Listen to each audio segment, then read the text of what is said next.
Hello everyone. इस video में हम पढ़ेंगे क्लास 8th इंग्लिश का chapter 1 the best Christmas present in the world.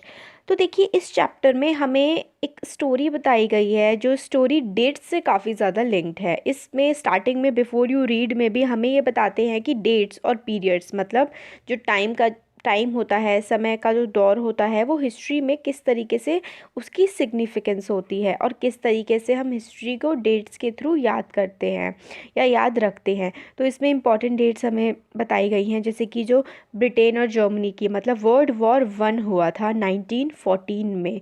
और ये जो पूरी इवेंट है, ब्रिटेन और जर्मन आर्मीज़ जो है किस तरीके से वो लोग वहाँ पे लड़ाई कर रही थी, क्रिसमस के दिन क्या हुआ था, उसके बारे में ये स्टोरी है। तो देखिए, सबसे पहले हम इसके करेक्टर्स को देख लेते हैं, वो बहुत इंपॉर्टेंट है। तो इसमें देखिए, सबसे पहला करेक्टर हम देखते हैं जिम मैकफर्सन का। तो वो था एक लीडर इंग्लिश ट्रूप का, मतलब जो ब्रिटिशर्स की इंग्लिश आर्मी थी उसमें वो एक सैनिक था। और वॉर में जाने से पहले वो एक स्कूल में टीचर था डॉर्सेट में, जो आज कहाँ इंग्लैंड में प्रेजेंट है। अब वो मतलब कैसा था, वो काफ़ी ब्रेव था, करेजियस था, वो अपने ट्रूप्स को जो है उसको लीड कर रहा था। काफ़ी काइंड और ओपन हार्टेड वो पर्सन था। और जो क्रिसमस वाला जब टाइम आता है, क्रिसमस के दिन जब जर्मन आर्मीज़ जो हैं वो कहती हैं ब्रिटिश आर्मी से कि मतलब हम लोगों को क्रिसमस के दिन ये वॉर वगैरह भूलकर साथ में सेलिब्रेट करना चाहिए, तो वो किस तरीके से सेलिब्रेट करते हैं, वो जो लेटर हमें इस चैप्टर में मिलेगा उसमें हम पढ़ेंगे कि किस तरीके से उसका जो लव अफेक्शन होता है अपनी वाइफ के लिए, वो सारा बताया गया है। अब कॉनी मैफर्सन, तो ये जो हैं वो जिम की वाइफ हैं। और जब उनके जो हस्बैंड चले जाते हैं वॉर में, फिर उसके बाद उनकी क्या कंडीशन होती है, वो अपनी पूरी लाइफ किस तरीके से जीती हैं, उनका जो घर है वो बर्न हो जाता है पार्शली। और वो काफ़ी अच्छी जो है वुमेन होती हैं कॉनी, और अपने हस्बैंड से बहुत प्यार करती हैं। तो ये तो दो कैरेक्टर हो गए इसमें, जिम और कॉनी का। अब ये जो ऑथर हैं वो मतलब स्टोरी बताएंगे, उनके बारे में हम देखेंगे। अब एक इसमें हैंस वुल्फ हैं, वो क्या हैं, कैप्टन हैं जर्मन ट्रूप के। और वो पहले ऑर्केस्ट्रा में वर्क करते थे टेसलडॉर्फ में, जो कि जर्मन में था। और वॉर में फिर वो लड़ने के लिए आ गए थे। वो भी काफ़ी फ्रेंडली नेचर के थे और वो फ्रेंडशिप करते हैं इंग्लिश जो है ट्रूप से। ये सारी की सारी बात हमें जिम है उनके लेटर से पता लगती है। तो अब देखिए, चैप्टर में ये है जो ऑथर हैं उनको एक, वो ब्रिटपोर्ट में होते हैं, ब्रिटपोर्ट एक जगह है, तो मार्केट है डॉर्सेट इंग्लैंड में। तो वहाँ पर वो होते हैं और एक डेस्क में मतलब एक जगह किसी शॉप में गए हुए होते हैं, और वहाँ पे से उनको कोई टेबल ख़रीदना होता है। तो वो रोल टॉप डेस्क होती है, और ये जो है ऐसा लग रहा था अर्ली 19th सेंचुरी की है। जो ओक का ट्री होता है उससे वो बनी हुई है, ऐसा उसको लगता है नरेटर को। तो वो जंग शॉप में गए होते हैं रोल टॉप डॉग्स को ख़रीदने के लिए, रोल टॉप डेस्क को ख़रीदने के लिए, सॉरी। तो वो डेस्क जो है काफ़ी ख़राब कंडीशन में होती है। फिर मगर नरेटर को जो है थोड़ी सस्ती वो मिल जाती है, इसलिए जो है वो डिसाइड करते हैं कि वो उसको खरीद लेंगे। अब देखिए, क्रिसमस की ईव जो होती है, हाँ देखिए, पहले हम इसमें ना इंपॉर्टेंट वर्ड्स देख लेते हैं। देखिए, स्पॉटेड इन का मतलब होता है देखना, देखा।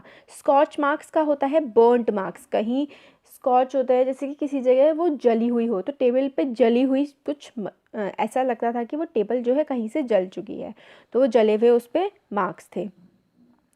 और वॉज गोइंग फॉर मतलब जा रहा था सेलिंग करने के लिए, इस तरीके से। रेस्टोर मतलब उसको ठीक कर देना।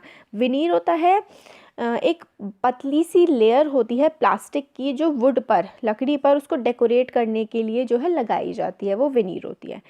तो ये हम लोगों ने इंपॉर्टेंट वर्ड्स के देख लिए। अब देखते हैं इसमें कि वो जो है उसको नरेटर टेबल को ले आता है, और क्रिसमस ईव जो है, क्रिसमस से एक दिन पहले वाला जो टाइम होता है, उसमें वो उसको रिपेयर करना स्टार्ट कर देता है। तो उसमें वो देखता है कि अंदर एक सीक्रेट ड्रॉर टाइप का है।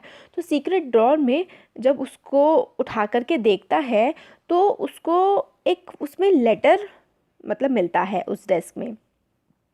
तो वो लेटर को पढ़ता है, फिर उसको पता लगता है नरेटर को कि ये जो लेटर है वो जिम मैकफर्सन ने लिखा है अपनी वाइफ कॉनी को। उसमें स्टार्टिंग में ये लिखा होता है कि जिम ने अपनी वाइफ कॉनी के लिए ये लेटर लिखा है। फिर पूरा लेटर पढ़ने के बाद उनको पता लगता है कि जो जिम मैकफर्सन है वो इंग्लिश आर्मी जो थी उसके लीडर थे। वो डिस्क्राइब उस लेटर में जिम ने पूरा डिस्क्राइब किया हुआ होता है कि किस तरीके से जो है इंग्लैंड और जर्मन आर्मी जो है वो एंगेज हो रखी है वॉर में। वर्ल्ड वॉर 1 जो है वो चल रही है, उसमें पूरा का पूरा जो है ये लेटर का पार्ट है वो डिस्क्राइब किया हुआ होता है। इंग्लिश आर्मी जर्मन आर्मी लड़ रहे हैं, मगर क्रिसमस ईव पर, क्रिसमस के दिन एक बहुत ही वंडरफुल सी चीज़ जो है वो होती है, और वो ये होती है कि जर्मन्स जो हैं वो विश करते हैं क्रिसमस जो इंग्लिश सोल्जर्स होते हैं उनको। फिर इस रिस्पॉन्स में जो है इंग्लिश जो लोग हैं वो लोग भी क्या है, रिस्पॉन्ड करते हैं जर्मन्स को और उनको क्रिसमस विश करते हैं। फिर लीडर्स सारे लोग जो होते हैं वो अपने आइडियाज़ और अपनी फीलिंग्स को शेयर करते हैं एक दूसरे के साथ। अलग अलग आर्मीज़ के लोग आपस में मिल करके क्रिसमस को सेलिब्रेट करते हैं। वो लोग साथ में मतलब ईटिंग वो खाना खाते हैं, लाफ करते हैं, बातें करते हैं, ड्रिंक करते हैं। तो मतलब इंग्लिश और जर्मन आर्मीज़ जो हैं वो क्रिसमस के दिन काफ़ी अच्छे से एक दूसरे के साथ क्रिसमस मनाती हैं। फिर उसके बाद वो एक फ़ुटबॉल का मैच खेलते हैं और उस मैच में जो है जर्मन आर्मी जीत जाती है। फिर उस नाइट जो है वो काफ़ी मतलब सैंग कैरल्स और काफ़ी अच्छे मतलब गाने वगैरह गाते हैं और काफ़ी इन्जॉय करते हैं। तो वो लोग हाँ इसमें ये भी डिसाइड करते हैं कि जो वॉर की बजाय वॉर में क्या होता है, इतने सारे लोगों की डेथ होती है, बच्चे अनाथ हो जाते हैं, ऑर्फन हो जाते हैं, औरतें विधवा हो जाती हैं।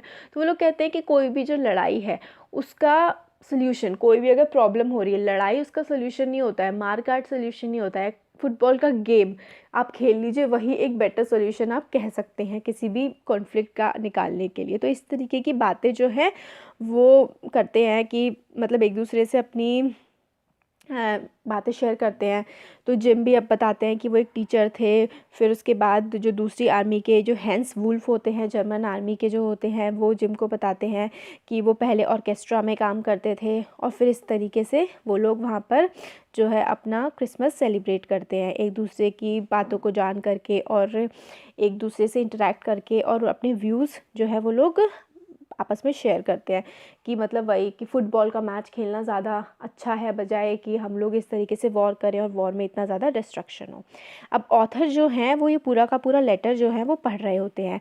लेटर पढ़ने के बाद जो ऑथर हैं वो ये डिसाइड करते हैं कि वो जिम की वाइफ के पास जाएंगे और उनको मतलब लेटर जो है वो दे करके आएंगे। फिर उसमें एड्रेस तो पढ़ा ही होता है उस लेटर पे। फिर उस लेटर पे जो एड्रेस होता है उस पे जो है ऑथर पहुंच जाते हैं। फिर वहाँ पहुंचकर उन्हें पता लगता है कि उस जगह पर जो है एक्सीडेंटल फायर लग गई थी, आग लग गई थी उनके घर पे। जिम की वाइफ का जो घर था वहाँ पर आग लग गई थी। और अब जो है जो कॉनी है जिम की वाइफ, वो एक नर्सिंग होम में रहती हैं। तो जो ऑथर है वो नर्सिंग होम की तरफ मतलब जाते हैं जिम की वाइफ से मिलने के लिए। और अब तक जो है जिम की वाइफ वो काफ़ी ज़्यादा मतलब ओल्ड हो चुकी होती हैं। और फिर जब वो नरेटर को देखती हैं, मतलब नरेटर उन्हें लेटर देते हैं जब, तो मतलब कॉनी बहुत ही ज़्यादा खुश हो जाती हैं। और वो जो नरेटर कॉनी को वो लेटर वापस करते हैं उनके हस्बैंड ने जो उनके लिए लिखा था। तो कॉनी उसको कहती है वो उनका बेस्ट मतलब वर्ल्ड का बेस्ट क्रिसमस प्रेजेंट है जो ऑथर ने आज कॉनी को दिया है। तो देखिए कॉनी को वो लेटर पहले ही मिल चुका था, मगर फिर वो कॉनी के घर के ड्रॉर में रखा हुआ था तो घर में आग लग गई थी। तो जो नेबर्स वगैरह हैं शायद उन्होंने जो है सारा का सारा उनका जो सामान था वो बेच दिया था। और जो कॉनी थी वो एक नर्सिंग होम में रह रही थी, वो काफ़ी ज़्यादा 100+ की एज की हो चुकी थी। फिर जब उन्हें अपने जो हस्बैंड का लिखा हुआ लेटर दोबारा मिलता है तो कॉनी कहती हैं कि ये जो है उनके लिए वर्ल्ड का बेस्ट क्रिसमस प्रेजेंट है। तो best Christmas present in the world वो उस लेटर को डिक्लेयर करती हैं। यही इस चैप्टर की समरी थी, स्टोरी थी। अगर हम लोग डिटेल में भी पढ़ते तो भी यही सारी की सारी बातें